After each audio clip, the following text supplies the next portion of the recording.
The easiest thing I've done was to get out from under the labels and to live the life that I live. The most difficult thing I've ever done was to believe that I can do it.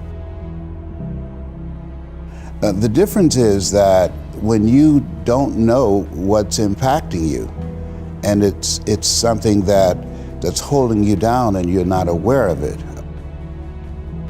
There are things that when you, in my situation, when you live in a dominant culture that is designed to destroy your sense of self and your belief in yourself, and you have to learn ways in which you can begin to connect with this power that you have within yourself to handle where you are.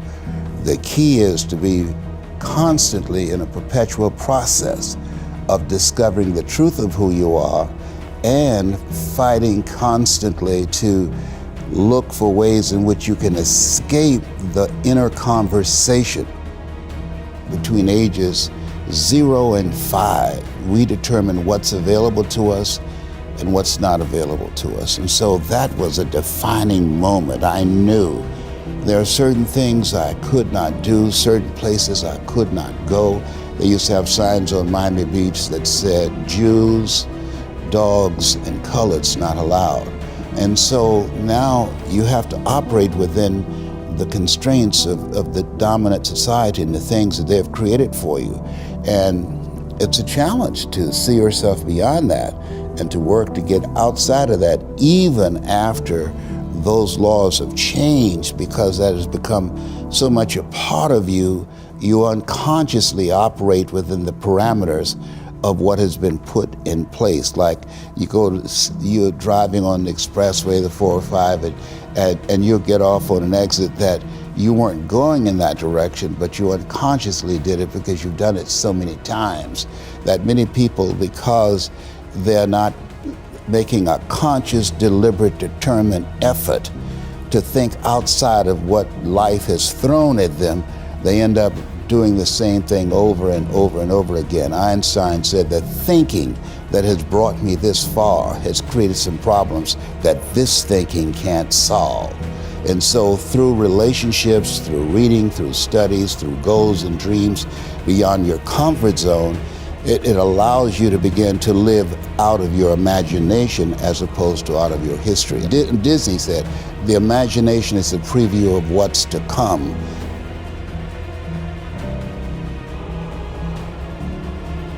They have to expose themselves to something that will give them a different vision of themselves. And in addition to that, they have to put themselves in a community of what I call OQP, only quality people.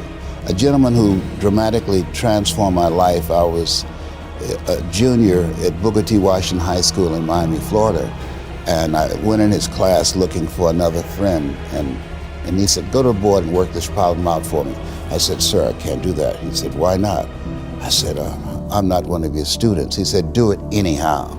And the other kids started laughing, saying, he's Leslie, he's DT. And he said, what's DT? His brother is smart, but he's the dumb twin. And I said, I am, sir. And he came from behind his desk and he pointed at me, he said, don't you ever say that again. Someone's opinion of you does not have to become your reality. And he taught me 3 things. He said, if you want to become successful in life, young man, he said, number 1, you got to change your mindset. He said, you don't get in life what you want, you get in life what you are. Number 2, practice OQP, only quality people. You earn within $2,000 to $3,000 of your closest friends. I found that out. I left all my broke friends. I said, y'all gotta go. Because I used to be so broke, I'd pass a bank and trip the alarm, you know? And the 3rd thing he said, develop your communication skills, because once you open your mouth, you tell the world who you are. He said, those are 3 major things that you want to work on that will liberate you from living in Liberty City, living in poverty in Overtown.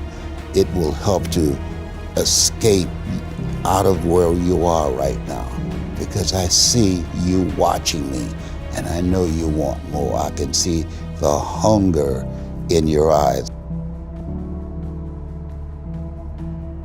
You get hungry by finding something that's you. I believe that all of us are born unique, but most of us die copies. You got to find out what is it that turns you on, what resonates with you.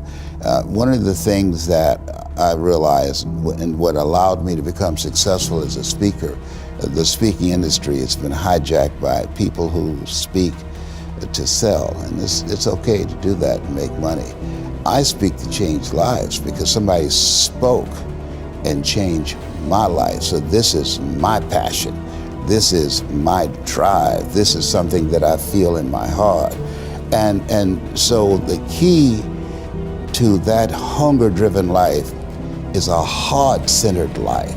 I didn't do what I'm doing for years because of my programming, because of the culture in which I was raised in. I would see other people with degrees and PhDs and MBAs and credentials I don't have, and I convinced myself I couldn't do it. But Mr. Washington, on that day, we became friends, and he taught me not only someone's opinion of you does not have to determine your reality. He said that you have to work on yourself and you have to have an unstoppable attitude, and no excuse is acceptable, and you've got to make it a priority, a non-negotiable in your life, and hold a constant vision of what it is you want to achieve. See it accomplished and go all out. Find a way to win in spite of the setbacks, in spite of the disappointments, in spite of your failures. I tell people when I'm giving presentations, you will fail your way to success. I have a saying, is life knocks you down, try and land on your back, because if you can look up, you can get up. And so those experiences of going after goals that's beyond your comfort zone, and having relationships that will challenge you, and surrounding yourself with coaches and mentors who can take you to a place within yourself that you can't go by yourself because you can't read the label when you're locked in the box. And so those experiences, they challenge you to go to that next level and continue to move forward in your life, doing new and exciting things that eye has not seen, ear has not heard, nor has entered the heart of mankind what God has in store for you when you live a heart-centered life, deciding that you're going to live a life that will outlive you. You're going to live a life that counts, a life that will build a legacy and change the planet. You know, Horace Mann said, we should be ashamed to die until we've made some major contribution to humankind. And so my goal is to make a major contribution to humankind